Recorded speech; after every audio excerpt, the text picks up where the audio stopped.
for the school year. But what we've done is we've really just focused on the 325 student school so we can understand the spatial relationships and adjacencies for the various programs which would be mimicked more or less for the 640 student school, recognizing there are slight nuances such as the lab program at the Fox Hill School. So we'll just walk you through that and share with you the conversations that we've started and the direction that will start shaping the building. So if we go to the next slide.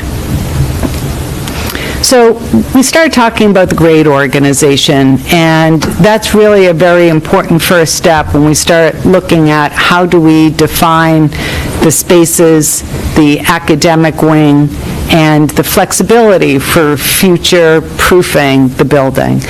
We've looked at 3 different ways to group the grades. Option 1, I'm going to look over your shoulder, sorry, I should have brought out my laptop, is really defining a grade as 4 classrooms, and it's 3 classrooms for the grade, plus either the lab program or the DSC program. This really helps integrate the special ed programs, which is really important for the programs to feel integrated into the overall school, but it also provides future flexibility for the school. So if those programs change or are relocated in the future, that gives you the opportunity to have 4 classrooms per grade. And you can see that we just started thinking about the organization and how that might work. So for the option A, it has 4 classrooms per grade shared across a project area in the center, and they're across the hall from each other. And you can see that we are really able to integrate the special ed full-size classrooms and disperse the sub-separate or support spaces such as, what do we have in the middle? Oh, the SPED teacher or the learning centers. We have speech-language pathology, and all the other support spaces will be in and around these clusters of classrooms and grades. Option B was taking a look at, okay, we have 3 classrooms per grade, and outside of a cluster of 3 classrooms per grade would be a shared project area, which would be off a corridor, which would allow the cubbies or lockers to be outside of the grade, so one grade can gather together and really get to know each other well, right? So it's 3 classrooms per grade. On the other side of the corridor would be another grade. What is not obvious here, or maybe it's evident, I should say, is that the special education classrooms really are not integrated with the grades, and that's somewhat of a detriment to the organization of option B. Option C is similar to option A, but what this does is keeps the 4 classrooms, or 3 classrooms plus a special ed classroom, across the hall from each other, but creating the project areas between the 2 classrooms. So it just breaks down the corridor so that all of the activities are off of the corridor instead of integrated into the corridor. So we'll show you just some images what that could look like. So if you look at A, you can see how there's the 4 classrooms grouped together with a shared project area out in the middle of the corridor. The corridor then becomes 2 double-loaded corridors with your support spaces on the insides along the 2 corridors. Option B really opens up the 4 classrooms or 2 classrooms with the pods. Oh, this is the 3 classrooms, sorry, the 3 classrooms. But again, it does not integrate the special ed spaces. So that really is a flaw when you start thinking about the integration of special ed with option B. And option C mimics a little bit of A and B, where you have two classrooms sharing a project area with cubbies or lockers, and it's a single corridor that goes, that you can share across, but the project areas are inside or integrated into the classrooms a lot better.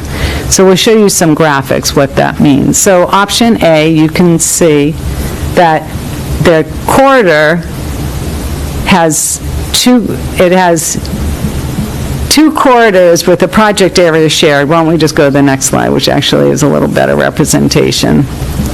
So you can see that the organization has the project area sort of in the middle of the corridor, and it's not as efficient because you're having corridors on both sides of the small breakout spaces that run down the corridor. So the noise occurs out in the corridor. You're not able to really have small, quiet group instruction off of a smaller cluster of classrooms. And you can see how it really creates long, narrow corridors throughout the classrooms, the classroom or academic wing.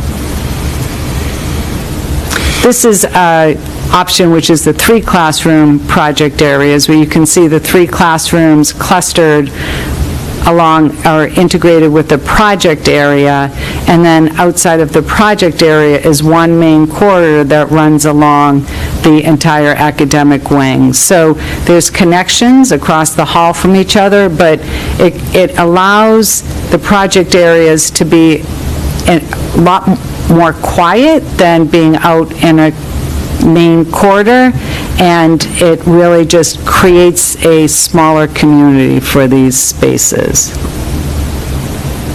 And then this is what the image on the left is. 2 classrooms sharing a project area. I think that, looking forward, our goal is to make that much more open and bring a lot of natural light from the classrooms, which we've done recently. But that just gives you a nice intimate area for small group instruction, project-based learning. The students are somewhat contained, and they don't have access to run down the corridor or get lost or take off. And the one on the right is a 3 classroom project area. And what these will do is allows the lockers or cubbies to be in this area, but you can see all the storage all around it, which really is so beneficial to the teachers that they just never have enough storage. Excuse me, could I make a comment? Some of us were fortunate enough to visit a couple of the newer built schools that you folks have designed, and it's very hard to see it in these diagrams and these photographs. So I wanted to just point out a couple things that I really noticed, and one is we're not really used to having this model for the lockers and cubbies. We're used to having the lockers and the cubbies generally in the hallway. And what this does is it means that the hallways are clear. There aren't kids who are coming and banging their cubbies out in the hallway all the time, or blocking the hallways when kids are transitioning from one place to another. And so it creates less noise and confusion in the hallways. Another thing that's pretty hard to see from these photographs, but like the one on the left, where the photograph was taken from was the hallway. And so this is an area that's got, a bookcase or a cubbies or something that separates this study group project area from the hallway, and does allow what Ms. Denisko was just saying, is that for students to work, as you see in the picture on the right, they're not in the middle of 2 hallways, which the other diagram showed. and it allows the group work that we do so much of, the tutors and the RTI work and all the tiering that we do in the special groups. This allows them a space that's outside of the classroom, but it's also not in the middle of the hallway.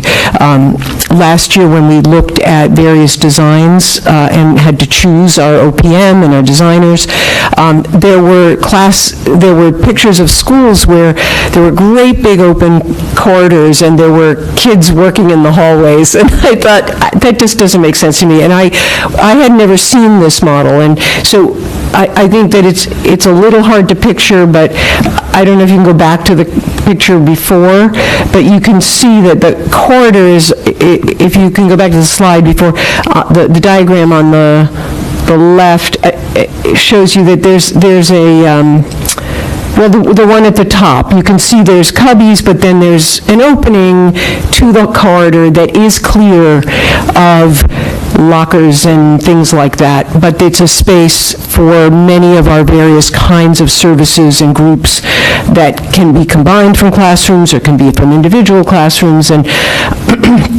And then my last comment is, I think it's important, I would like to get input from, when we get to this level of the design, I think you're just trying to show us different ways we can do it, but I'd like to know from the special education department and from the EL department and from the mental health department and from the literacy coaches and the math specialists, and which way looks like it's the most usable to them. So there's a lot of people I think we need to be getting input from before we make that kind of a final.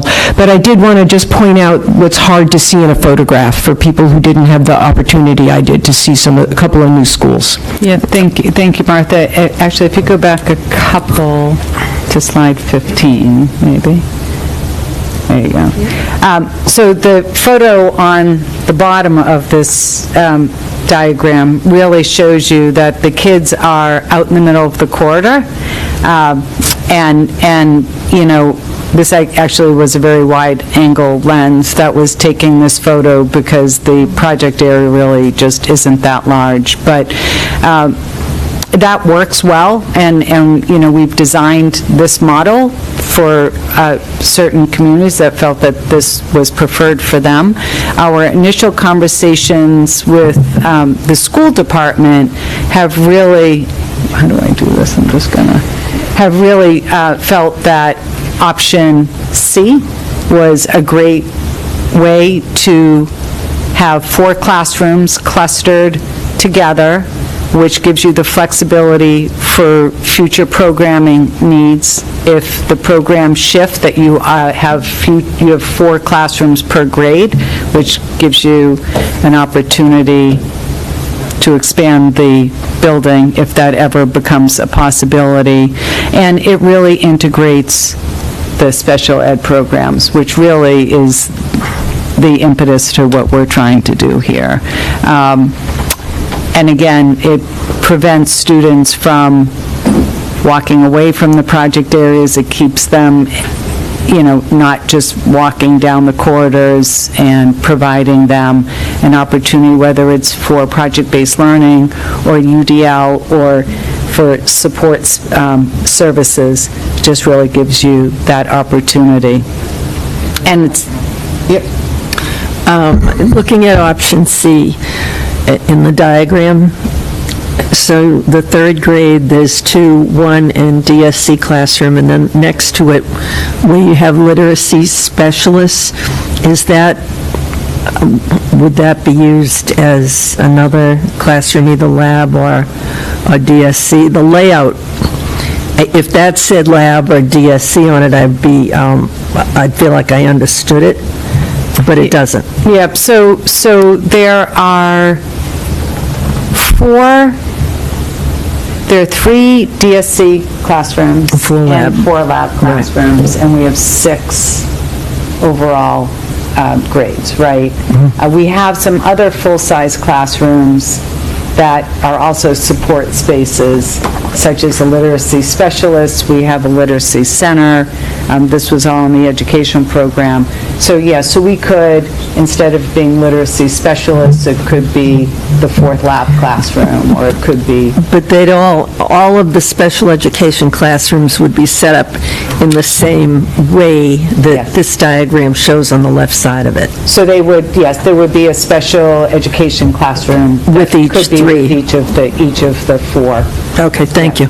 Yeah. I think there's some hands Hey, raised. guys, I do see a hand up, just FYI, Melissa. I can't see the list.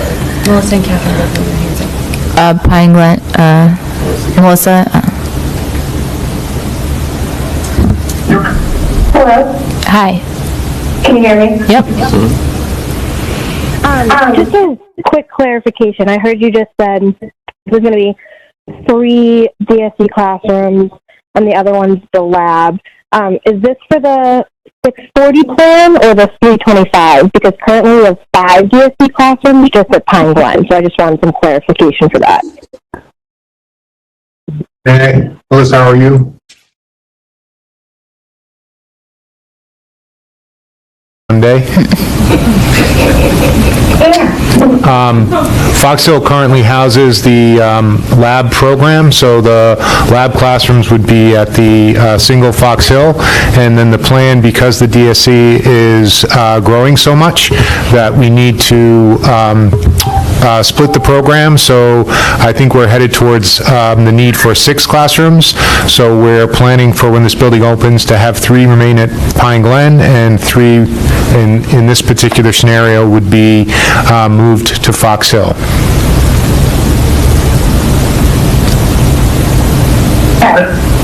Okay, so that's saying if we had the 2 smaller schools, that those 3. I just wanted to make sure if it was the bigger school, it would still be the 6 or however many we need. So I just want some clarification on that. Thank you so much. The bigger school would have 6 labs, so there'd be 10 additional classrooms. Okay, perfect. All right, you bet. I just to add to Dr. Conti's, the other 3 DSC classrooms would be on the Pine Glen side of the building, right? So it would be integrated as well in a very similar nature as we're showing here. Mrs. Bond.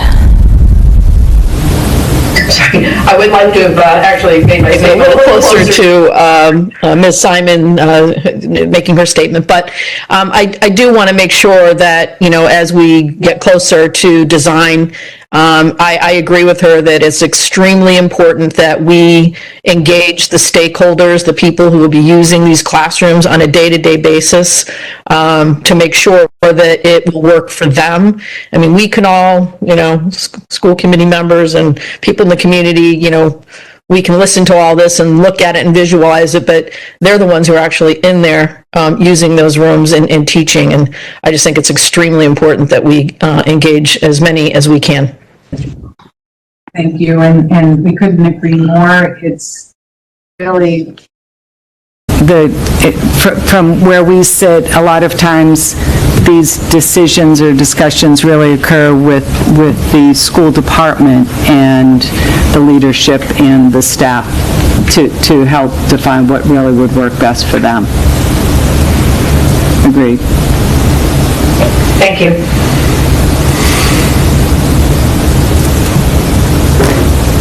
So just to continue the conversation, in working with the school department, we are leaning towards the option C, which is the cluster of 4 classrooms with the project areas, and that the classrooms would be across the hall from each other, so that you do have that full collaboration between an entire grade.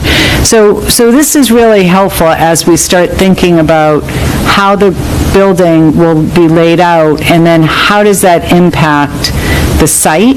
And it's also important as we start thinking about the circulation on the site, how the community spaces are used and where should those be in relation to the fields, in relation to parking, recognizing those spaces will be used off hours, and then also the relationship, say, for the cafeteria and those students having recess before or after lunch, and making sure that they have direct access to play areas, where the gym is in relation to the fields or play areas as well. So it's really important that we really cannot wait until a decision is made if it's which option is the preferred solution for the building, to really start thinking through all of the elements and the impacts it has both inside a building and also as it relates to the site. So based on option C, which was the 4 classrooms per grade, 3 classrooms for a grade with a full-size classroom, whether it's a DSC or lab or even a literacy specialist or center. We started laying this out. So this is a 2-story building site plan based on those conversations, grouping the common areas or core academic spaces on the left-hand side. You see the big red arrow, that's the entrance, with the academic wing on the right-hand side of the main entry. And we have circulation coming in from the 2 existing roads right now, sharing a roundabout that becomes very efficient and is able to manage it. We would have separate parent drop-off as well as bus for parent drop-off and bus drop-off, and we're showing approximately 100 parking spaces, which is the staff that would be required to support the 325 students with lab and half of the DSC. So you can see by moving the building to the north of the existing Fox Hill School, it really just opens up the site for community use, for its natural beauty, and then our goal would be to try to connect the trails that are to the northwest as well to circulate through, as we've heard was important, that trying to connect the 2 trails would be great as well. If you go to the next slide, you can start seeing the relationship a little bit better. So based on option C, this gives you a little better feel of what a 2-story building would be for 325 students. And then you would replicate this more or less if it was a combined school. But we figured let's just start with this organization. 325 students is general ed students, right? So when you add in all of these 7 classrooms for the special education, you're talking another, say, 70 students. So we're really up at 400. Yeah, I don't know the exact number of students for the lab program.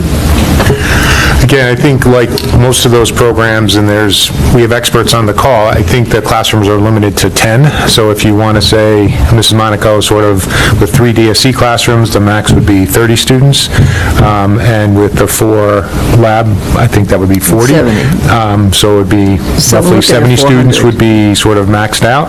Whether they're always full, again, what the enrollment is, whether some of those students are Fox Hill students, again, but yes. It just hit me that, we're talking about a 325-student school, but we're really not including all of these programs that we're building for. So again, Donna, correct me, but that's why the enrollment projections from the MSBA and the enrollment agreement with MSBA are really general ed focused. They're not fully programmatic. That's why the program document is so is so important. So I think what they're looking at, the 325 would just be sort of general enrollment, not inclusive of all the specialized programming But that, my understanding is you're holding space in the general ed classrooms for the DSC students, right? who's they?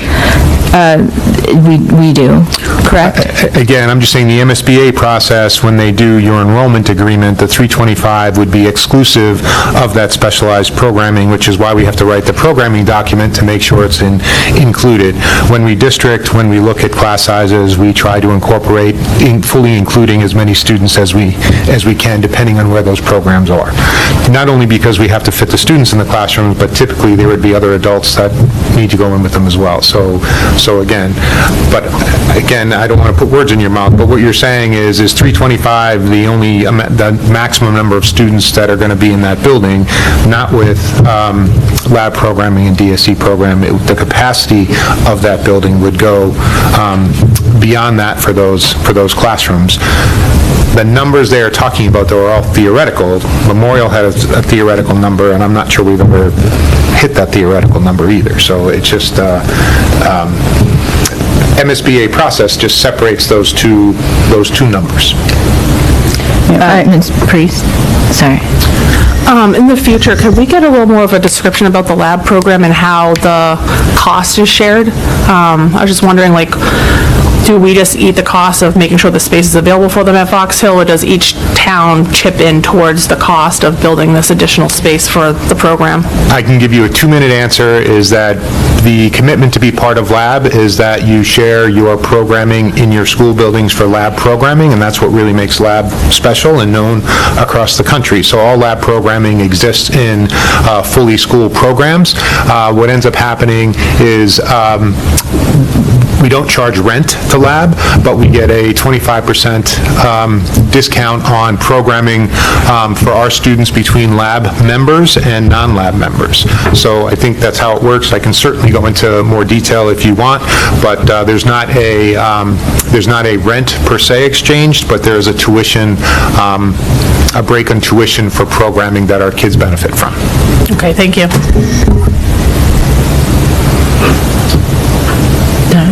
I don't know if there are any questions. Okay.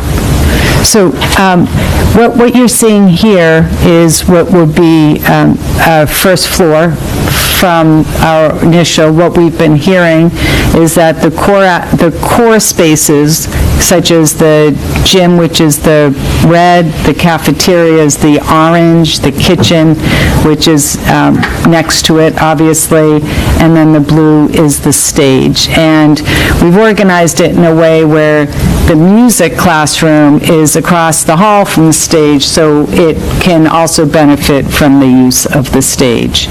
We have the main administration, which is in the light green. Next to that would be the team chair, which is for special education. They oversee all the special education services within the building, and then the nurse. And we haven't defined or even started to lay out those programs. Right now, we're just talking about really adjacencies for the spaces. So we can start understanding the size of a building, whether it's a 2-story or a 3-story. And we look forward to having further conversations regarding lab and the location of those services, but it makes a lot of sense to integrate lab, unlike it currently is, because it exists, because that's where the space was, which was in the portable classrooms attached to the building, and the goal is to integrate them and be a part of the school that they're in. So we look forward to those conversations with Christina and the director of lab now that we can start kind of moving forward with this. And you'll see the dark purple are the special ed support spaces for all the students. So again, those aren't necessarily full-size classrooms, but those include OT, PT, it includes speech-language pathology, it includes learning centers. Other support spaces for students include your literacy specialists, your math specialists, your tutors. The list goes on. You guys do an amazing job with providing all the services to have every student succeed. So it's just, as we start thinking about things, just making sure that the services are readily available to the students and are closely related to them. So if we go up one story, again, this is a two-story school, you'll see that upstairs is mimicking the second, am I going to do this right, third, fourth, and fifth grades for the academic wing, again, integrating a DSC or a lab classroom, so they are part of a grade, and they actually would offset each other, right? So the DSC program services one classroom can service two grades, so you have one DSC program for, say, K1, one for 2-3, and one for 4-5, because it's a 48-month age differential. That's as far as you can go. And then the lab is very similar. So we don't have, these not finalized in any way, and obviously we will continue these conversations, but you can see that we have the academic wing very similar. It will provide you enormous flexibility in the future, so that if you need extra classroom space, it's readily available. If you have a bubble year, you can actually take advantage of having 4 classrooms in a cluster or pod. So that can help you in the future. We have a media center that is currently located on the second floor with beautiful views overlooking the property. And then we've created what's called a STEM or a STEAM area, which has your science, tech, engineering classroom with your art classroom. So creating that synergy between those 3 program areas really will be a beautiful opportunity to combine and integrate the arts with those spaces. And then we have the additional spaces on the left, and again, we need to have more conversations, but the organization really is just to show you here how the classrooms or the core academic spaces could be laid out. And then this is a 3-story school, and again, I know that's one of the options on the table.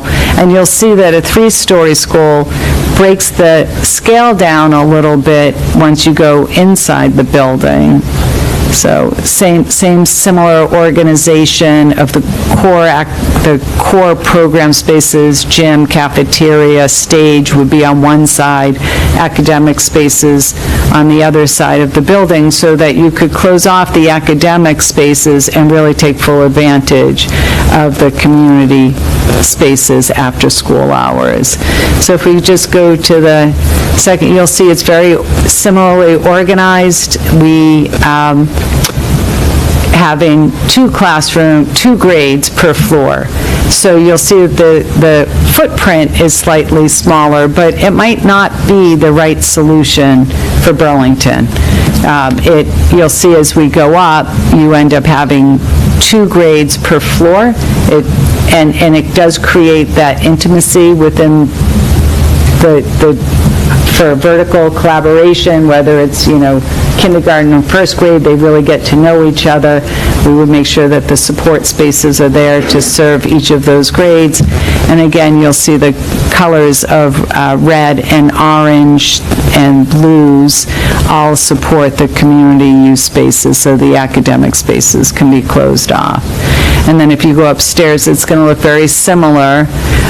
The gym is a double heights, just like it was on the 2-story option. The media center with the science, tech, engineering, and art classrooms, our goal is to keep those clustered together to create that synergy of those programs.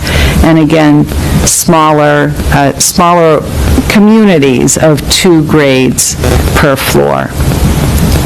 And then the 3rd floor is primarily all academic spaces. So it's just to start thinking about the organization of how the building can really work, and we look forward to those conversations as soon as everyone gets settled into the school year.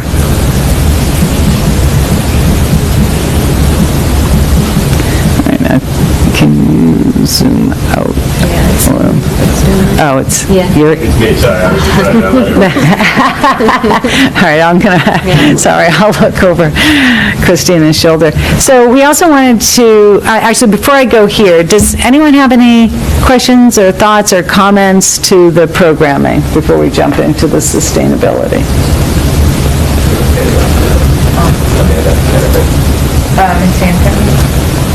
Mrs. Hanfin? Yeah. Hear me? Yep. Yes. Hello? Yes. I just had a quick question, clarification again on this, the student population size, just so I'm making sure I'm spreading the right information to my colleagues.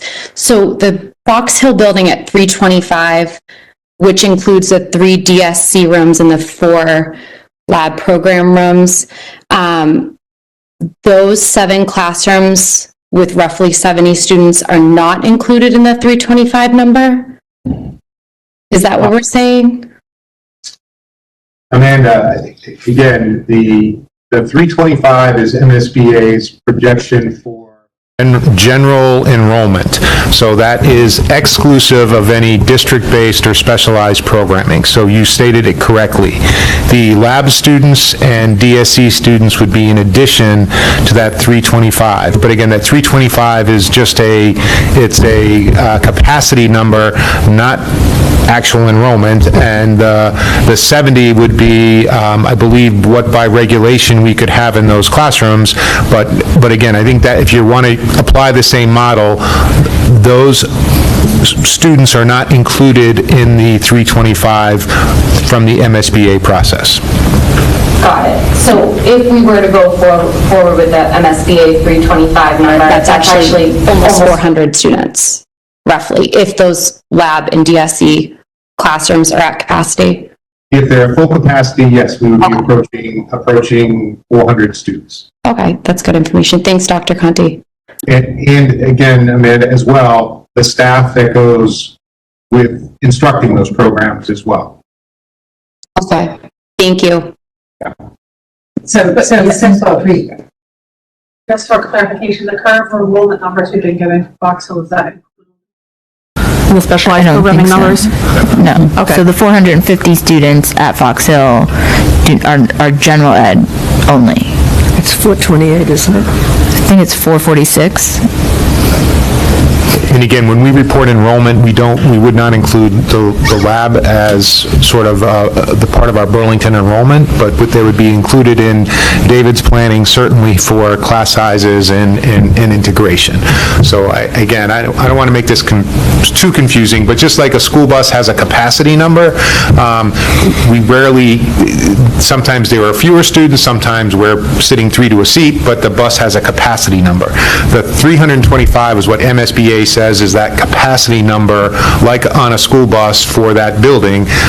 Over the 50 years, 60 years of its life, we're going to have a different number of kids in there, but that number is exclusive of the lab program and the DSC program. I appreciate that. I just want to make sure that when we're looking at the numbers, we're comparing the same number, so the 446 or whatever is comparable to the 325, because those are gen ed students only in comparison, but in reality, there's going to be closer to 400 students, and we have closer to a higher number technically currently at Fox Hill. Yes, depending on the enrollment of those programs, Okay. Which are need-driven. So just Hang on one sec. Go ahead. I just want to ask Dr. Conti to, maybe for tomorrow night, get us the number of actual students at Fox Hill. Absolutely. Thank you. There's no DSC at Fox Hill now. No, but we have a certain number of gen ed and Yeah, I think it's 446 gen ed and 12 lab. well, Okay. give Yeah. until tomorrow. But I think also, Yeah. 428 Jen at Fox Hill. and just for clarifying purposes, lab only has 3 classrooms right now, and one of them is over at Memorial. because of space issues. Right. So the building overall, you know, the capacity, as MSBA does the math, it's 18 students per classroom, right? So there will be students that have special needs in those classrooms, but they're not part of the DSE or lab, right? So it's 18 classrooms, 18 people. 18 students per classroom, and then we take that divided by the 325 students, and it will say that you need 3 classrooms per grade for your gen ed students. And we've been having to open a new DSC classroom every year. More than the last couple of years, yes. So currently you have 5, so this gives you growth opportunities both at Pine Glen and Fox Hill, and flexibility, right? I think as we keep thinking about this and thinking about the future, it's just really important. I don't want to say we're future-proofing, but it just will give you added flexibility in the future. And more importantly, you're integrating these programs and these students into the building and the services that they need to support them. So am I good? David is actually got his hand up. Just to clarify for everyone, so I received the numbers for labs today from the director, and I placed 9 students. Now, but like Dr. Conti said, it's need-driven, that tomorrow there could be 2 more students added to that roster. There's been years where we've had as many as 15 kids, even high, I think there was a year, maybe 3 years ago, we had, I think, 17 in the program. So it really varies based on need, and it varies year to year.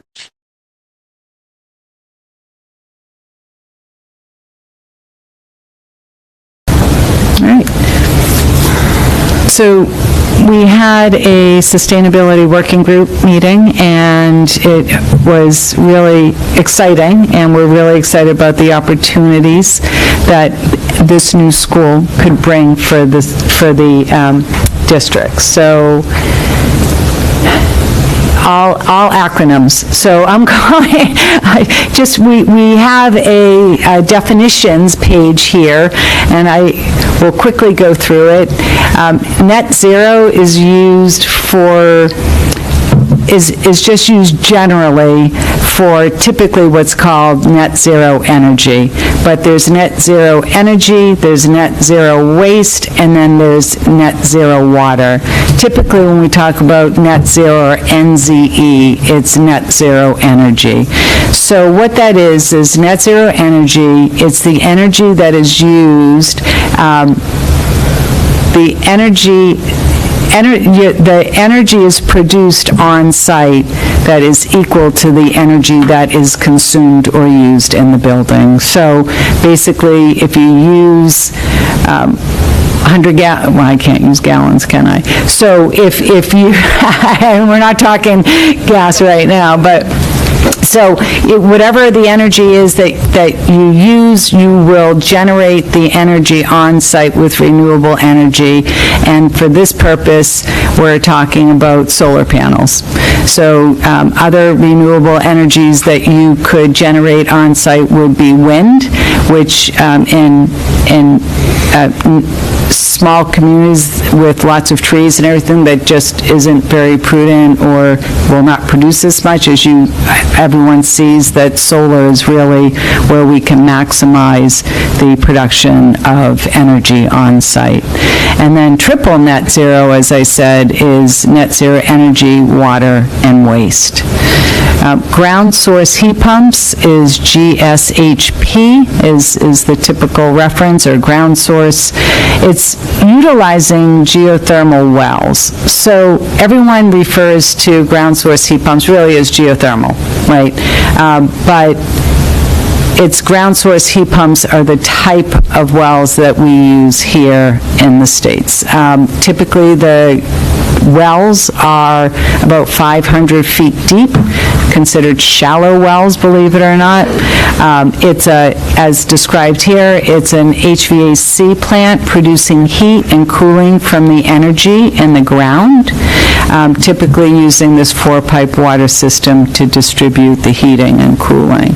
So when we talk about ground source heat pumps, it's the geothermal wells that everyone's very familiar with. Air source heat pumps is really doing similar, but we're able to obtain the heating and cooling from energy in the air instead of the ground. And then again, that's the energy that comes into the plant, so instead of a boiler, right, we're using the ground source heat pumps or the air source heat pumps that go into pumps within the building, so there are no boilers per se. And then the distribution is inside the building, so it would be all of the pipes that distribute the air to the various spaces. So what you're seeing inside the building is the distribution system. Another kind of form of air source, as people think, just in general terms, is what's called a VRF system. So that is a variable refrigerant flow. That is an HVAC plant on the roof that produces the heating and cooling in the air. But it's one single element that also provides the plant for the distribution. So that is what you would typically see as, I'm looking around, you don't have them in here, but your split systems perhaps at home, right? It's one system, and you can't pick a VRF for the air and then choose a chill beam or different types of distribution systems within the building.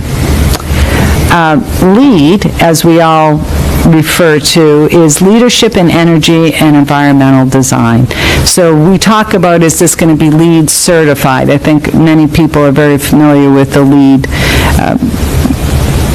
organization. It is a sustainable rating system, and the alternative to LEED is what they call CHIPS, C-H-P-S, Collaborative for High-Performing Schools. So it's a very similar rating system. MSBA does not care whether we use LEED or CHIPS, but we do have to be certified and select a rating system for the project. And then EUI is energy use intensity, and then LCCA is a life cycle cost analysis. And we'll be getting into all of these, and we'll maybe have these definitions on the side as we go forward. So we had a great initial conversation to talk about what the sustainable or high-performing goals are for the Fox Hill School, or for the new Burlington Elementary School, I should say. So we want to establish what the minimum goals are, right? Make sure that we are efficient in our resources, whether it's net zero or not. We want to be as highly efficient as we possibly can for energy, water, waste, and embodied carbon. And then it goes beyond that, right? It's the healthy environment inside the building. So we will always pay attention to and be very mindful of selecting the right materials, make sure that there are daylight and views for every occupied space, and air quality. So those are the minimum goals, and that the rating systems, whether we use LEED or CHIPS, will help us get us there. But we think we could do a little bit better than that, right? So thinking about how can Burlington go above and beyond. We can talk about net zero energy, or even with a loftier goal, go to triple net zero. We also want to talk about what we want to strive for certification purposes, whether it's with CHIPS or with LEED. MSBA is now saying that we need to be silver certified, but can we do better than that as a minimum? Right. So, and that's with LEED. CHIPS has a different rating system, but CHIPS would be equivalent to LEED silver.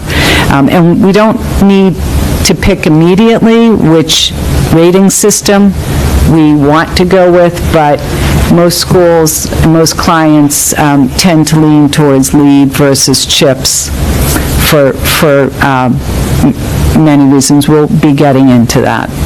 And then what's really exciting is the next generation of students, they really understand the benefits and the importance of sustainability, and we just feel that it's really important to engage and embrace and share what the school can do for the students and even for the community. So we'll talk about how we can showcase particular sustainability features for the school. And then using the certification policies and code as a baseline. So what we do know is that obviously we have to meet Mass Energy Code requirements, which is just, a new code has just been adopted, so it's much more stringent than we were back in June, when it just was adopted in July. So we feel that we're on a really good path here in Massachusetts to making sure that we are really mindful of energy usage for all of our buildings. MSBA has new requirements as well, and so we'll be making sure that we meet those requirements. And everyone says, but it's going to cost us more. And the short answer is it will cost you a little bit more, but we have Mass Save, which is, I think people are probably familiar with Mass Save, but Eversource is Burlington's partner in this for energy incentives. I think everyone has probably seen Mass Save around for your own home improvements. They're doing the very same for schools and for municipal buildings. And then we can talk about the certifications again and what those mean. And there are other incentives as well. And also the life cost, The life cycle costs. Yeah. And so what we'll be doing with that is, we'll talk about that in one sec. But, so again, just talking about the regulatory and policy requirements, Mass Energy Stretch Code is mandatory. So Massachusetts is now having a different requirement when we have to submit for building permits, and that we need to show what's called TEDI, Thermal Energy Density, see, here's an acronym we didn't put on there. I think we need to put TEDI on there for all of our benefits. Thermal Energy Density Index is what it is. And that's just a different way to measure energy. And then we also have to think about the envelope thermal performance and additional requirements such as EV charging, solar ready, etc. So those are requirements of the new Mass Energy Stretch Code.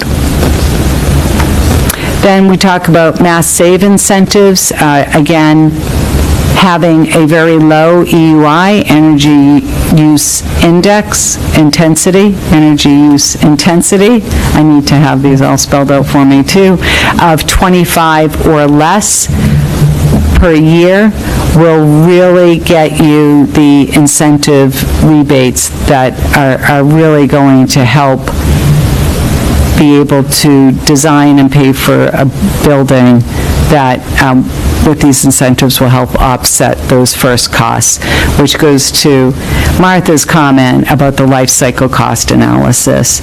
So a life cycle cost analysis takes a look at your first cost, it will take a look at your operating costs, and then it will give you the total cost, and then you can see overall on the lifetime of your building what those costs actually are. So a ground source heat pump or geothermal system has a higher upfront cost, it has less operating costs, and then depending on the distribution system that you use inside the building, those have replacement costs, but at they have a longer life than, say, a VRF system, so that actually your overall cost for ground source heat pumps or geothermal will in the end, probably cost you about the same as if you went with the VRF system. And then you take the Mass Save incentives, which will help offset your initial first cost. So we'll be going through all of these options with you, but everyone is really trying to help communities when they understand that your first cost can be expensive, but recognizing there's a path to get you to a place where your operational costs will help offset all of those. Just a couple of questions. In the initial costs that we've already looked at in prior meetings, was any of this cost for heating and cooling included? And I'll give you all the questions at once. Sure. When you say this will be a little more expensive, can you give me a rough idea? And also, does MSBA fund any of it? Thank you. I'll write them down. So the initial cost that we did was based on a gas system with boilers, and then we had alternates that we could add to it. So I'm going to look to Christina. Was the cost that we were carrying the most expensive for? That was the base, right? That was the base. Right. So, so that was just boilers with a chill beam system. And then gas-fired boilers as opposed to electric boilers. Right, gas-fired. And then we have costs for the incremental costs if we went with a VRF system, an air source system, or ground source. So what does it typically add to the cost, just roughly in general? And also, does MSBA pay for any of it? Sure. So why don't you just go to the next slide? Sorry, I'm so weird not for me to drive. So when we say a little more, it depends on the overall system itself. But if we just say ground source, utilizing a chill beam system, which is typical, which is actually the most energy efficient and quietest system, has in the past been, on other projects, I've got to be careful how it's all relative, has been more expensive, not a little more. So when we look at the incentives that are available to us right in front of us through Mass Save, with all of the incentives they're providing, if we hit a certain EUI of 25 or less, that it actually is very comparable to a VRF system, which is a very inexpensive mechanical system for a building, even over gas boilers with a chill beam system. So it's a little, we're going to have those for us, and we're going to do life cycle cost analysis on a gas boiler, on a ground source, air source, and a VRF system. I'm in favor of all of these things. I'm just curious, are we adding $5 million to this school, or are we, and will MSBA pay for any of that? So if we can take advantage of the Mass Save incentives, even excluding there's IRA opportunities out there now as well. It was slightly more on another project when we were comparing it, slightly more. I think it was like $200,000 to $300,000 more taking advantage of the Mass Save than a VRF system. So what you're saying is that to do all this using the incentives will only add $200,000 or $300,000 to the total cost of the project? That's an example, right, of another school, depending on the size of the school and the actual distribution system. Because we had a discussion way back in an earlier meeting that it would be a lot more money. It was. So Mass Save just came out with these great incentives to go to ground source. So if we look at the chart in front of us, just look at Tier 1, right? Tier 2 is for high schools only. So Tier 1, you have to hit a target EUI, which is the energy use, of 25 or less, that you'll get a construction incentive just based on our energy models that we'll be doing, as long as we can demonstrate 25 EUI or less. You'll get $2 a square foot just for construction, right? Then they call what they call an adder. So the adder for heat pump is, you'll see that an air source heat pump, you get $800 a ton, versus a VRF system, you get $1,200 a ton, and a ground source heat pump, you get $4,500 a ton. So in another district, I'm trying to think the number of tons. About 200. 200 tons. So 200 times the 4,500 plus the $2 a square foot really adds up quickly. Would help make it less expensive. It makes it in line, more or less, with, say, a VRF system, right? And then, wait, there's more, right? They're also saying that there's post-occupancy commissioning and evaluation afterwards. And if after, I think it's a year, that if you do demonstrate that you are hitting 25 EUI or less, they're going to even give you more money. They're going to give you another $1.50 a square foot. And then, again, if the adder for the incentives is .05, so you get $1.55 more after construction. So could I just ask that at a subsequent meeting, we have kind of a cost estimate of? Yeah, yes, we will be doing that, and right now, we don't have enough information about the size, the footprint of the building. A 2-story versus 3-story does make a difference, right, in the energy models. And just, so we're not quite there to run this analysis, but we'll absolutely have I'm this. just curious, but I mean, I remember a meeting when, I don't know who said it, but someone said that SBA wouldn't pay for any of it. So going back to that, thank you. So MSBA will, there's a reimbursement incentive or an additional incentive rate that they'll give on top of, but that means that we have to reach the extra stretch code. Yeah, but it's a... So we have to go through the silver now, which was different from the previous. So that's a separate reimbursement. Right. So the MSBA is an additional reimbursement on top of the base reimbursement that the town will get. So I think you should talk about how we're going to be capped.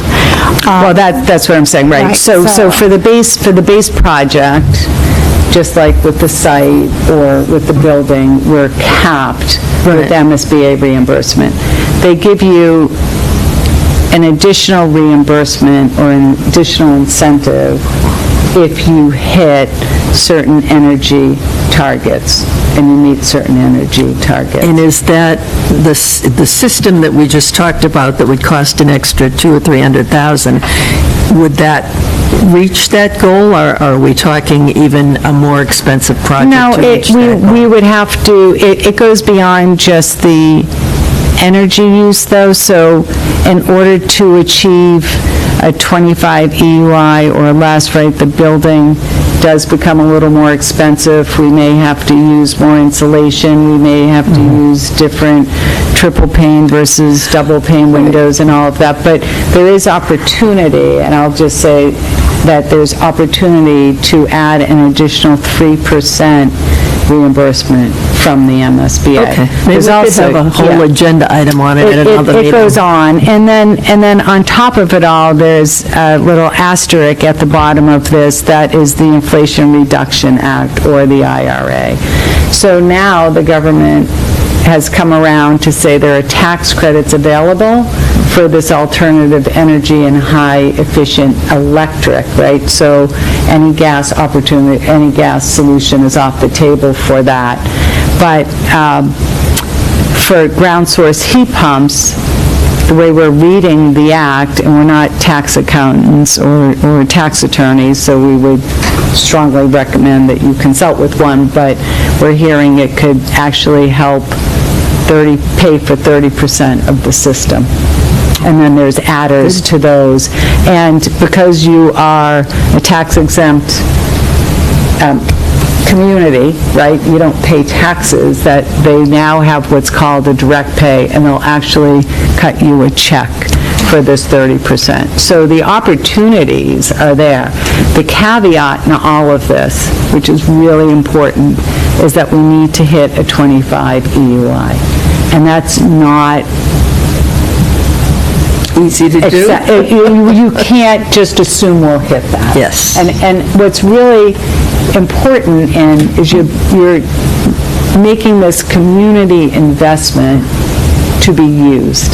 And so we certainly don't want to say, you can't use the building off hours, you can't have summer school, you can't, because, the less energy you use to get to the 25 EUI will get you all of these incentives to help pay for this investment, so we'll be working with the school department really closely to make sure we understand what the anticipated use would be for this building, so that when we run the energy models, we can say, okay, if you are going to use this for summer programs, and you are going to use the building year-round, and it's not going to just be a few classrooms, this is what we need to do to get us there, right? So there will be maybe some additional expenses or different ways that we're going to have to approach it. Maybe instead of, double pane, we have to go to triple pane windows, or we need more insulation based on the usage.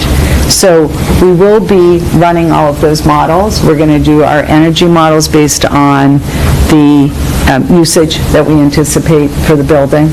And then we'll also be doing this life cycle cost analysis that will show you this is the cost over the lifespan of the systems, and then here's the incentives and even the Inflation Reduction Act tax credit that you could use. In one community, we're showing that it actually will be almost, before the IRA, it was only a few $100,000 more That'd be using the great. ground source. Yeah. And you have the space. So on top of it all, right, we've already started looking at how many wells we might need and how much area you need for it. And so you have the space for it, even with the existing building being there. Thank you. Just a quick question, because we glossed over it slightly, and I just want to understand for clarity for me. We talked about the base price for the school, and you said the cost delta for a VRF versus a ground source heat pump is $200 to $300K, but what's the cost delta between the base model and then the VRF? Just to understand where we're going with the number, and again, full disclosure, I'm in support of this. I just want to understand the cost trade-offs we're making as we do this. Right, thank you. And we'll have all of that. We had, I can pull out the cost estimate, but the cost estimate, we had, the base was a gas boiler, and then we had the added costs if you wanted to go, actually, I think the VRF system was less, so the VRF would have been a savings, but the air source would have been more in the ground source, right? So we'll have all of that as we look forward to this.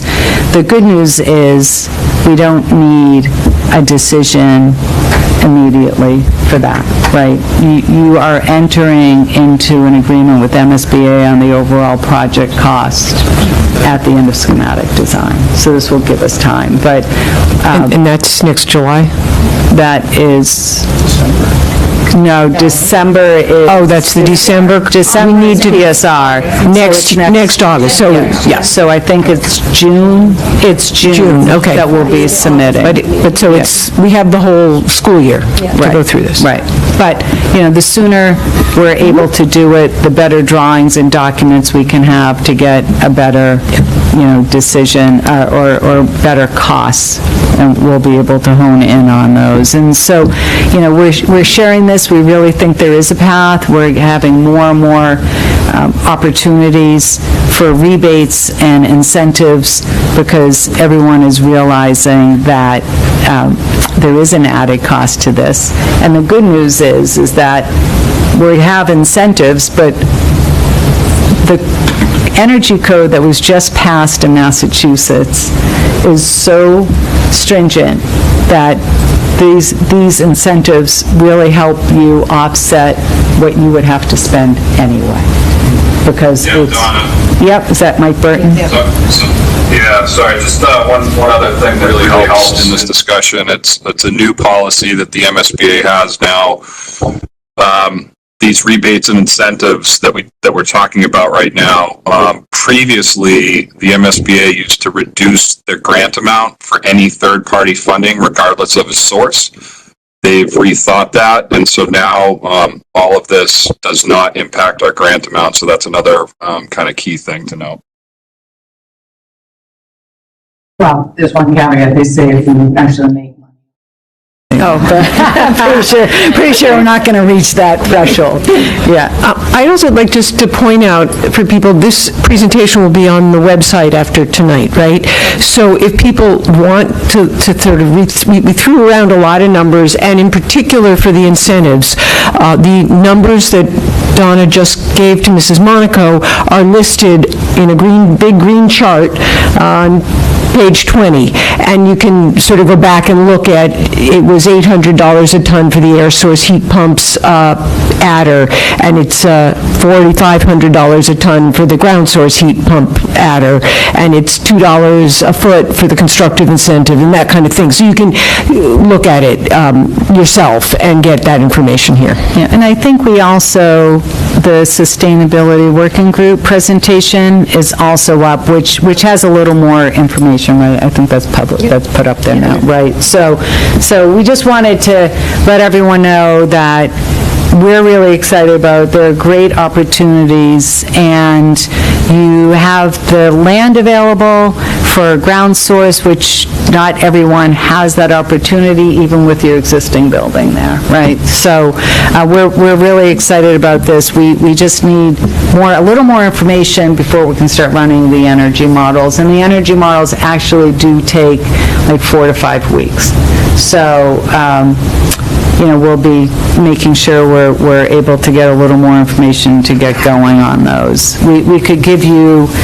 We can share with you other communities, but, I'll say garbage in, garbage out. We really want to make sure we understand the use of your building. And one community was like, if we don't hit 25 EUI, we don't hit 25 EUI. We're investing in this beautiful building for a community resource, and we're not going to tell people they can't use it so we can stay within 25 EUI, right? So, but you're still going to get a lot of these mass save incentives, even if in the end, your use is higher than what you originally anticipated. So you're still going to get these adders. You're still going to get the $2 a square foot for construction. So they're guaranteeing that as long as the energy model proves that out. So you build it, they will come, and you're going to find more reasons, especially when you have special education programs that run year-round, that maybe this is going to be the premier building to be in. So here we are, right? What's next? So we want to identify the additional or the sustainability priorities for the school. We're going to go visit a school, the Douglas Gates School in Acton-Boxborough, waiting to find out their availability, but they're a triple net zero school. So we want to go, we want to visit. A lot of the buildings themselves, you can't see a lot because it's all in the walls, but we'll be able to take you through. We visited the Hastings Elementary School, which was a net zero energy school. In fact, they actually are producing more. It's a net positive right now, so that's kind of exciting. That's in Lexington. We have to talk about other issues such as, is this going to be a net zero ready school? Meaning, is the infrastructure going to be there? And then the town procures through a PPA, which is a power purchase. Another one we want to put on there, power purchasing, add that to the acronym list. And for Power people who know, purchasing agreement. that's what we have currently on the high school and the middle school roofs, is we have solar panels with a power purchase agreement. Yeah. Right, so you could do that. We're finding that more and more communities are actually purchasing themselves, but, there's maintenance, there's everything to consider. The building just needs to be net zero ready, and we would show you what you need for that to occur. So I will safely say that solar panels on the roof, even for a two-story building, is not going to generate enough energy to get you to net zero. You will definitely need solar canopies in the parking lot. And the good news is, you need a large parking lot to accommodate the staff, so you'll be in a really good position to be able to do that, right? And then, so we'll go through all of that. We'll talk about the daylighting strategies. That's always first in our minds when we design a school. It's kind of part of our integrated design process. We'll talk about what your water and waste requirements are. Some communities actually have composting that's not readily done in a lot of communities for a lot of reasons, so, that's a consideration. And then, the water reduction, are we going to go as far as just really low-flow water, low-flow fixtures to really reduce the water? Are we going to, take the roof runoff and use that water for non-potable and other means for water? So there's really many, many layers of this that we'll be talking about. And then, here you go, where else? Where do we go further? So MSBA, Mass Save, LEED, CHIPS, we do want to have those conversations. And then we want to identify the energy system options, which we have to test for the LCCA. We just need to get the energy, the operations, the use of the building to be able to do that going, to run those models for you. And I think that's it. So we went on a little bit, but I would probably suggest where it was posted, the working group, sustainability working group. Aiden, can you tell us where it is right now on the website? You cut out there, can you repeat that? Can you tell us where on the website the sustainability working group presentation lies right now? Yeah, it should be under the agenda minutes tab. Okay, great. So that was a pretty in-depth meeting. Did you identify when you're going to have your next sustainability working group meeting? No, we were trying to see what we needed to do a life cycle cost analysis. Got it. Okay. And an energy model. Yeah. When we have the next sustainability working group meeting, once it's scheduled, obviously the agenda will be posted on our website, the town's website, and meeting link information is provided if you'd like to join as well. Okay, criteria matrix. All right. We sent out the criteria matrix to the building committee, looking for your feedback. We wanted to start the conversation this evening. I know we're getting late as far as almost 2 hours into the meeting. Really wanted just to see if anyone had any feedback based off of filling out the criteria, if they had any problems filling out the criteria matrix, And ultimately, what we're looking for is for you to send us, meaning Doran Whittier, your feedback so that way we can start populating one file that has everyone's feedback included, and that way we can study it at our next SBC meeting. So wasn't sure if anyone had any comments or anything they wanted to share based off of how they've started filling out the criteria matrix. Mrs. Bunker? Yeah, so I still don't have access to this matrix. I don't know if it was ever sent in an email or if it's on like a Google Drive somewhere, but I have yet to receive this. It was emailed out to the building committee. Margo, I can review the emails that were sent and confirm if you were included on those. But I'll make sure to send that again over to you this evening. Sure. I think it might have been sent out prior to myself and John joining. And a week ago. No. A week ago? Yeah, no, I'm pretty sure. I'm pretty sure you're on there, but let me just check again. I can double check too. I might have just got lost in all the emails. Okay. Yeah, she's listed as bpsk12.org. That would be why I do not have a BPS email. Yes, but I believe, let me check the email that I had sent. I don't want to confirm anything until I take a look at it. Roger. So I looked at the matrix and compared the blank one with the one that had been filled out based on prior input. I thought it was pretty good. My own judgment of things, I didn't vary much from the things. So I really appreciated being able to sort of take what had been done and say yes, either up or down, the two things. And my overall scores didn't change that much. So thank you for doing all that pre-work. Could you show the one that you filled out, please? Yeah, just give me one moment. You can have 2 moments. Hey, Christina, just real quick. Margot was on that, so maybe we got the wrong email address. BPS. Okay. Maybe it's you.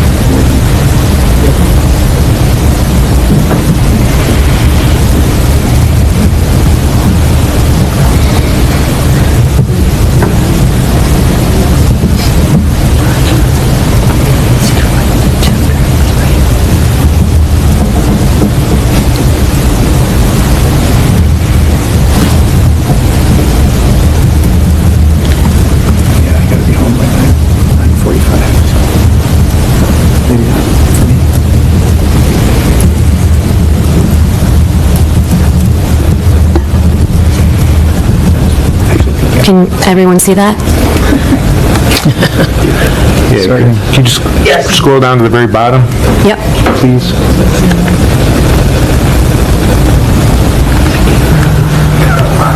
The frozen part is, there's a bit too much frozen. Yeah, agreed. Up a little more. We can change that. So I can read it. So the way I'm reading this, I'm sorry to point, but option 3, Fox Hill, only on the Fox Hill site. Option 6, Fox Hill combined on the Fox Hill site. And option 8 is combined on the Pine Glen site. Correct. And this is what you guys all did.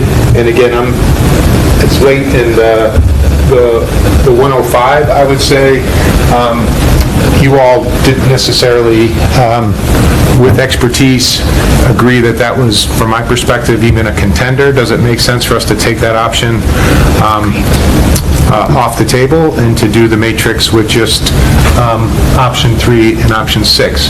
And again, I don't mind doing the 3. I just wanted to sort of put that out there, that clearly from your all's perspective, with some expertise, the Pine Glen isn't necessarily, doesn't lend itself. If you're going to combine the schools, the Fox Hill site is a better place to do it. Let me just say that. Is that? Yeah. Donna, I don't want to take any tools no, away from your ability to do We anything. did it, we. Can I try? I would make a motion, and if it's seconded, then we can have a conversation, because so far, I would make a motion that we eliminate the option 8, but to open a discussion, and, because I have not heard anyone say something different from what Dr. Conti just said. So I would like to make the motion to eliminate option 8. Second. So, okay. Okay, it's been seconded. So if you want to ask if there's any discussion. Yeah, any discussion?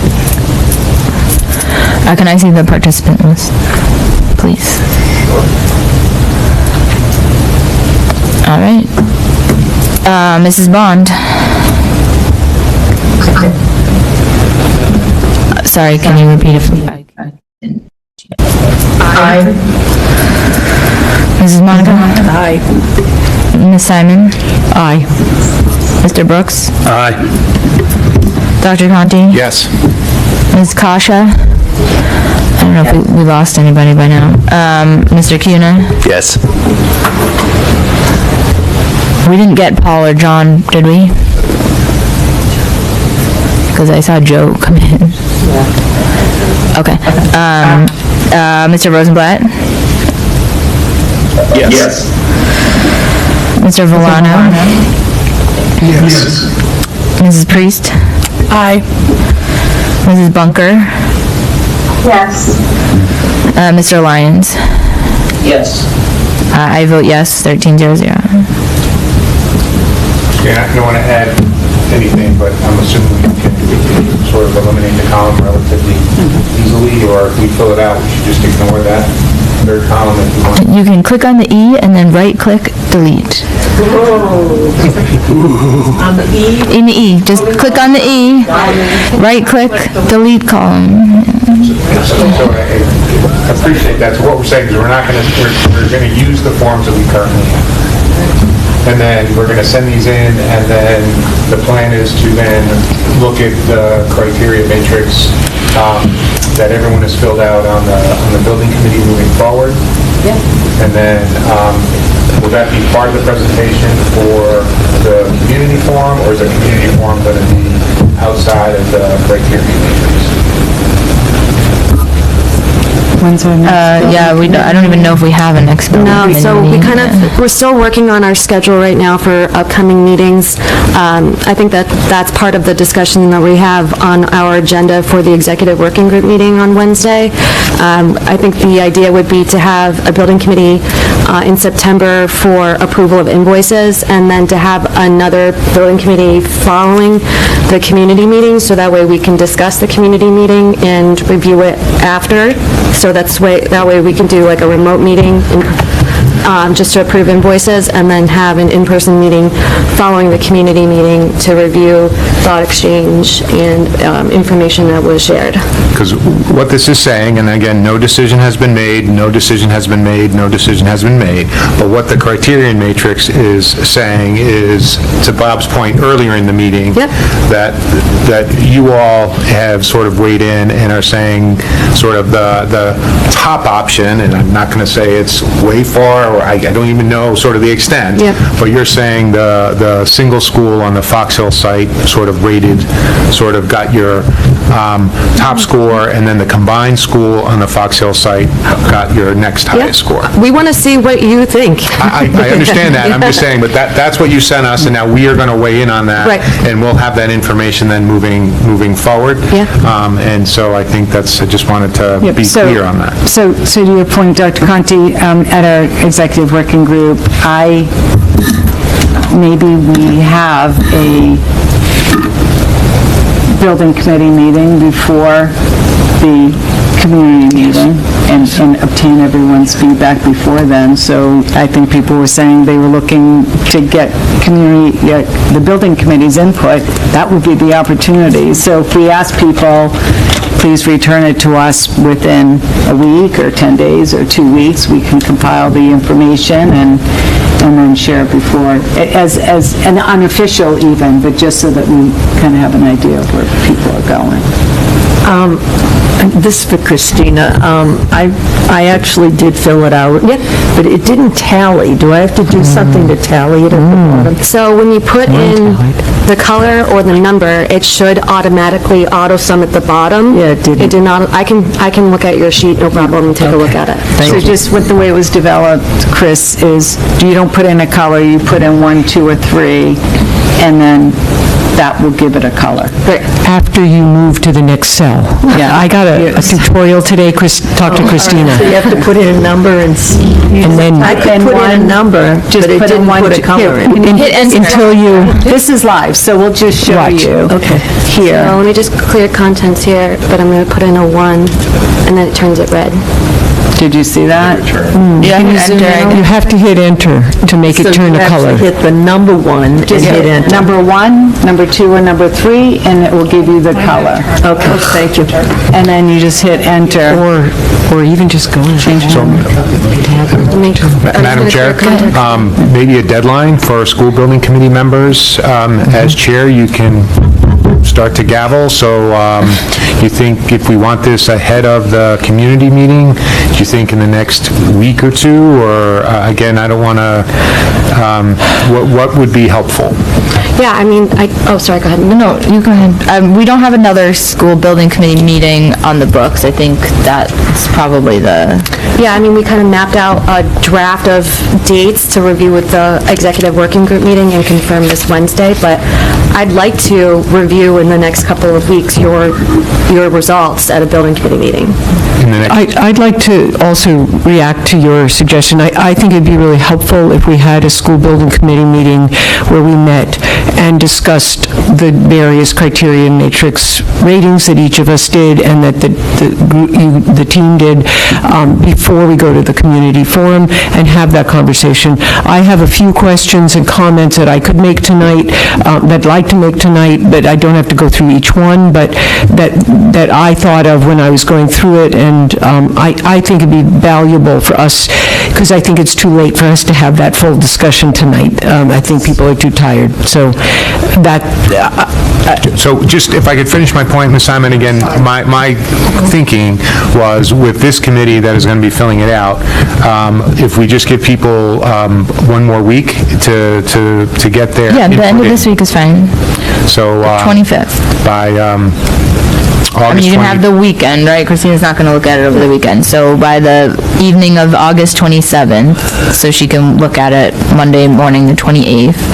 And then we'll need to have a meeting probably the week of the 11th. And if you want to, anyone who hasn't filled it out, if you want to get me their name, I can send them a gentle reminder. Sure. Okay? And that way, Mark, Ms. Simon, then we can do whatever you want, but I'm saying at least we'll have then the information to move forward with. Okay. And if anyone has any trouble filling out the form, just let us know, right?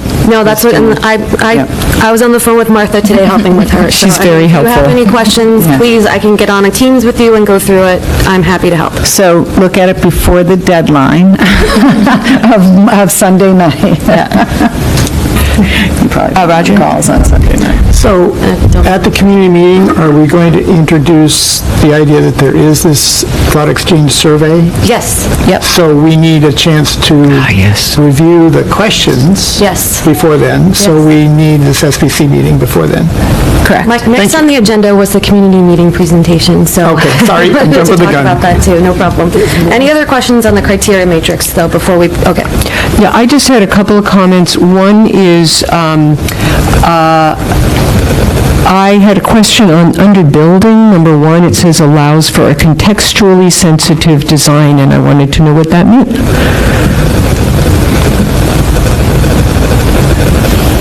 Turning to me, huh? Yeah, I see over there.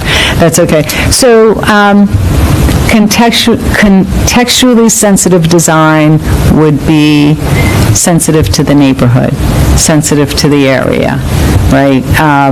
You'll see that the Pine Glen has a 1 in there, right? It's a small site, and it would be a very large building in the context of the area, the site. It would use up most of the available land. Vivian, do you want to? Yeah, no, Yeah, I think that's exactly what we're intending that to say, right? So it's not only, so what it would be also is the scale of the building, general scale, so you can kind of take that the way you want it. So it's not about using the outdoor space for outdoor education or any of that kind of context, it's about the neighborhood. Okay, thank you. I also was wondering, under sustainability, it said site requirements, and I wasn't sure what that meant. That was number 2. That is, I'm going to say option 1, but it's not, it's option 3, whatever, the small one on, has less site requirements, right, than the larger two buildings. Okay. So from parking, right, from pavement, from anything like that, right? Okay. It just has more. And under sustainability, number 3, cost, it did have a higher cost for, or a less favorable cost for the option 6. And is that because there would need to be more geothermal wells for a larger building than for a smaller building? Is that the main difference in cost? Right, and, or the overall impact. Okay. Okay, thank you. Under construction impacts, those construction costs are done by absolute dollars, not by cost per student. Is that correct? Correct. Because that's a feature of this matrix to me that isn't, I'm trying to figure out how to include all the different weights that things take. So yes, it's less dollars to build a smaller school, but we service more students to build a larger school. So the cost trade-offs are, those are different types of costs that I wanted to point out. And what was the last one?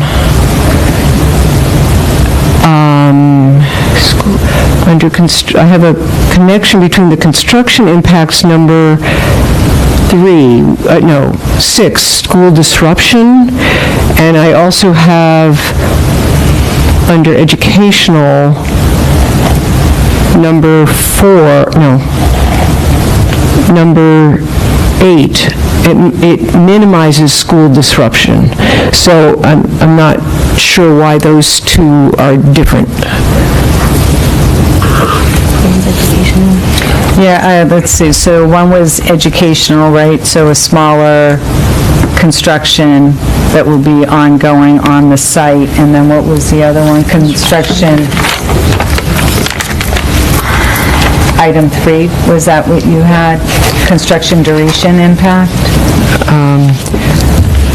Construction, it would be item 3. Yeah, construction... Or number 4, school disruption. Yeah, so and that's a good question. So the school disruption impact on Pine Glen would be greater. Wait, on Pine Glen? Yes. The property is, Because so under construction impacts number 4, school disruption impacts. So it says the same for option 3 and 6, which are the only ones left. Oh, so right, so we're not talking. Okay, so I was comparing that with education number 8, which says minimize school construction, school disruption, and number 6 was not as favorable. And is that because building a larger building is, so it's a temporary, so these are the kind of things I'm trying to weigh. That's a temporary more school disruption. For what other things are we weighing? Right. So, and the other thing that occurs to me is when we get to the conversation conversation for people to think about is, say, there's 9 items under sustainability, so that's going to give a lot, I like that because I think sustainability is a really important piece of this decision and deciding how to make the best decision. And so there's going to be the option of up to 27 points for each of the 2 schools in there, whereas somebody else may feel that the education one's got 8, so that's got a lot, but cost and schedule may be the important thing to somebody else, and that's only going to give you the maximum of 15 points. So I just think that it doesn't mean we should change it. I think it means when we're looking at a total, that we should not go just by the total. Because if certain areas are of more value, then we need to give them more weight than the number of points on this particular set of criteria. And so I just want us to be thoughtful when when we fill out the matrix, each individual item each of us have a priority or preference or an understanding, but when we discuss it as a whole, I think we shouldn't be just looking at totals, because I think we should be looking at, do we want to weigh certain sections more? I think I'm repeating myself. Well, again, Madam Chair, I think we have to stick with one thing. We can't move the goalposts because the numbers change. So I would respectfully just say the matrix is the matrix. We can certainly talk about the number of questions as a group, but if we start adding percentages after people put their numbers in, then that's going to really mess up the matrix. And at some point, there's going to be a higher number and a lower number. We can still vote for either one, but this is just to make sure that we continue to narrow down the choices that we have. So I think in this, with all its imperfections, I think this is the matrix that we have that we need to stick with. I don't disagree with you that I don't think we should change this and do percentages. I'm just aware that I am thinking about the issue of which areas have more weight for me, so that when we come up with final numbers, that we not say, well, we have to go by exactly what number it came to, but that we should make choices based on where we see the weights on the various aspects.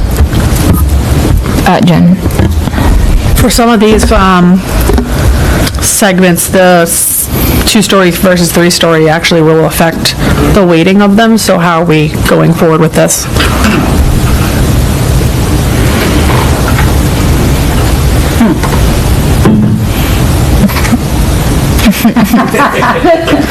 Sorry, not trying to make it more difficult. That's totally fair.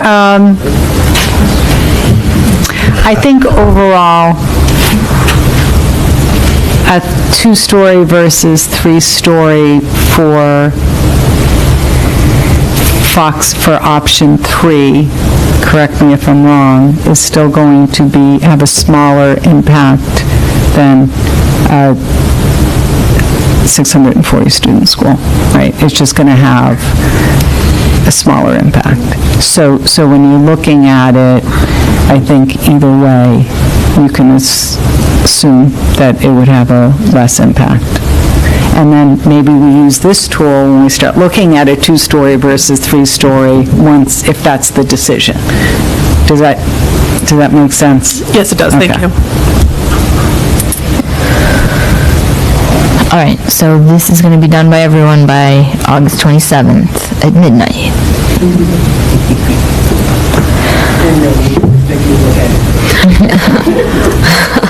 Aiden's going to help me. I think we've mostly talked about the community meeting, but you can go through it quick. Yeah, I'm just going to go through it pretty quickly. So just a reminder to everyone, the community meeting, September 18th, it's at 7 p.m. here at the Burlington High School Auditorium.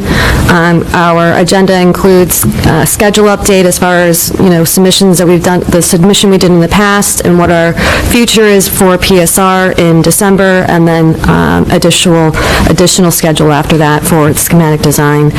We want to review the refinement of the options as of tonight. Option 8 no longer is on the table. We are just studying the two different options. And then we wanted to review, I know it says survey, but I guess community input through the Thought Exchange software that we're going to be rolling out with the questions to the community, explain the process, why we want to use Thought Exchange, show people how they can access Thought Exchange, and ultimately give people a goal to supply that information for the next time that we'd like to meet with the community, so that way we can share that information as well. We met with the communications working group meeting last week, where we talked about the distribution of a flyer that the Danisco team is putting together for us, similar to the flyer that we did on previous community meetings, with all the information, the QR code, the link, etc., letting people know that it is an in-person meeting, but if you are not able to participate, that there is a way to access it through WebEx, similar to the building committee and school committee meetings. It would also be broadcasted through BCAT, and so once the meeting is over, we'll make sure we also add the link to the video to the website for anyone that wants to watch it if they were not able to or to attend it on the 18th. We're going to do the same distribution as we did before, where we're going to email blast the Fox Hill Pine Glen communities as well as Burlington schools. We're going to email it to the early childhood centers and schools within the town itself, print versions of it for the abutters of Fox Hill and Pine Glen. It will be posted on the project website, the school's website, Burlington's school's website, town website, and then we'll also print copies to be posted at senior centers and libraries around town as well. We had talked about the possibility of using electronic signs around the town informing people of the meeting, like the electronic messaging boards. We're going to use the parent call contact information, the code red call to the community, community text messages and emails, and a press release to BCAT, the local newspaper, Patch, and Wicked Local. So I think that we have a pretty good goal of getting the distribution out to as many community members as possible so everyone knows about the meeting itself. We'll finalize the details of the flyer on Wednesday with the executive working group. Once that's complete, we'll make sure that it's distributed to everyone. Yeah. Do we need to keep the Pine Glen abutters on there since we took the Pine Glen site option off? That's, I guess, a good Still point. option 6. Yeah. They're still affected by option 6. Not the abutters. Every person in that district is affected. True. Yeah, we Maybe can take it more off. is Yeah. better. I wouldn't cut anybody out. Yeah, maybe it's better to just leave it if we have that information.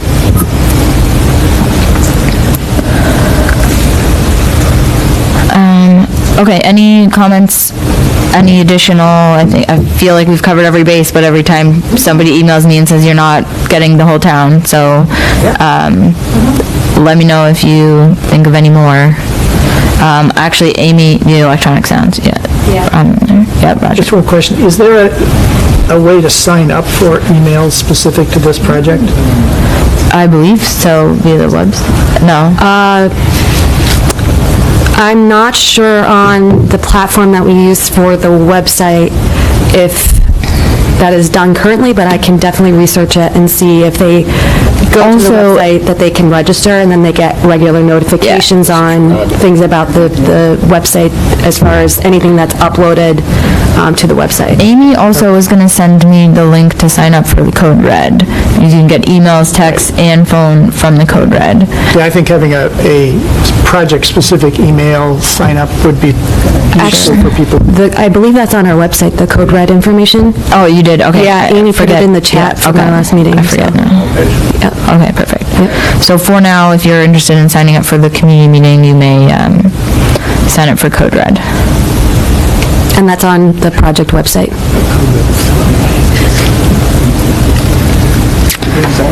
I lost the agenda. Oh, wrong agenda. All right, I can go back up a couple. Oh, I'm not sharing my screen anymore. That's okay. Other topics? Yeah, so the only other thing I wanted to mention was we finally heard back from MSBA this morning. So I think did it get posted? Yes, Yeah. it's on So, our website. It's very long, but it is not unusual. They literally reiterate their questions that they're going to ask and even say, yep, we received it. So, the comments that we've received are typical. They're asking for further clarification for programs that they don't typically have on their guideline, their space summary guidelines, so we'll be working with the school department and putting together a formal response. But the questions or their review comments are posted to the website. And we have 2 weeks, and it's right when we're getting school ready, and then Labor Day. So we've asked for a few days extension. I haven't heard back, but we'll be issuing those very shortly. Public comment number 2. Anyone?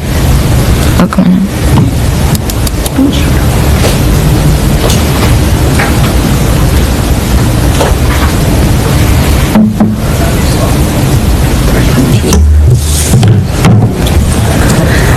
Good evening, everybody. My name is Carrie Callahan. I'm on Bedford Street in Burlington. Whether we want to admit it or not, our schools, with maybe the exception of Memorial, need some sort of extenuating work. The town needs to start being prepared for this. What will happen at Francis Wyman is a big concern to me personally, as I have an incoming kindergartner and Marshall Simons for my incoming 7th grader and my incoming 10th grader at Burlington High School. I hear in these meetings about how this will affect Fox Hill and Pine Glen, but this also has a huge effect on Memorial, Francis Wyman, as well as whether it be with the influx of students and the changing in bus schedules. Just tonight, we find out we're not including DSC and specialized training in these numbers. We are looking at approximately 400 for Fox Hill alone. So now the plans we have been seeing for 325 students are just for general ed and not including DSC. People are not in favor of the 640 model, but now it is feeling like with seeing these actual numbers, it is the only option available. This is all the more reason to save Pine Glen, rehab it, and continue its use as an elementary school. Thought exchange, yes, is a great idea, but I've been into a majority of these meetings and have yet to hear anyone at these meetings in favor of a 3-site school model. I was able to vote online after asking a friend to send me the email, as I never received the initial email. It was very confusing and not user-friendly at all. We are putting a large sum of money for surveys and the software to run it that could be used elsewhere in our town, in our schools. I feel people in this town have been very vocal already about their feelings on this. As I am a Francis Wyman parent and former teacher, I'm concerned. We already have 5 classes per grade, and we are already over 525 students. How many students are going to be in each class if Fox Hill will only have 3 or 4 classrooms per grade? How will you be able to maintain the small classes that Burlington has become known for? Or if this school model is increased to 640, does the classes per grade get increased? Is there going to be a town-wide redistricting? And I think I can speak for every parent in this town, are not in favor of that at all. People move here and to specific areas of this town for their elementary schools, which are amazing, they're phenomenal. We moved here to Burlington for the schools in the tight-knit neighborhoods that are built around them. I feel we are losing sight of that, and we need to make this a fun, safe, educationally friendly, and accessible. And I feel like that's getting lost in the shuffle. Thank you. Thank you.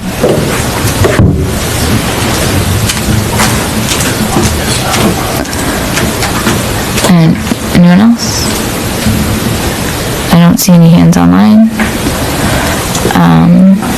All right, we don't have next meetings yet, working on that. We do know that okay. the executive working group is on Wednesday, and then our community meeting's on the 18th, but we're still TBD on the SBC. Once we finalize that on Wednesday, we can let everyone know. Okay. Motion to adjourn? Second? Oh. Yeah, go ahead. Second? Yeah.